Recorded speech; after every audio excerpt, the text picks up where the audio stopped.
নারীর প্রতি সহিংসতা, ধর্ষণ এবং নির্যাতনের ঘটনায় দোষীদের সর্বোচ্চ শাস্তি নিশ্চিতের দাবিতে শাহবাগে অবস্থান নিয়েছেন রাজধানীর ৩০টি কলেজের শিক্ষার্থীরা।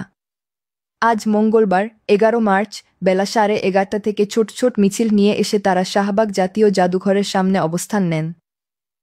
প্রতিবাদ জানাতে আসা শিক্ষার্থীদের অধিকাংশই উচ্চ মাধ্যমিক শ্রেণীর শিক্ষার্থী।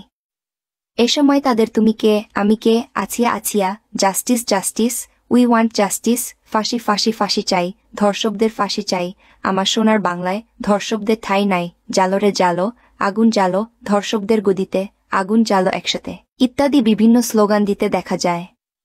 উপস্থিত শিক্ষার্থীরা বলেন, নারী নিপীড়নের প্রতিবাদে আমরা শাহবাগ অবরোধের ঘোষণা দিয়েছিলাম, কিন্তু রমজানে জনগণের ভোগান্তির কথা চিন্তা করে এই কর্মসূচি প্রত্যাহার করা হয়েছে। তবে ব্লকেট কর্মসূচির পরিবর্তে শাহবাগ জাতীয় জাদুঘরের সামনে পাশের ফাঁকা রাস্তায় অবস্থান কর্মসূচি সন্ধ্যা পর্যন্ত চলবে। অন্যদিকে শিক্ষার্থীদের কর্মসূচি ঘিরে শাহবাগের সতর্ক অবস্থান নিয়েছে আইনশৃঙ্খলা রক্ষাকারী বাহিনী।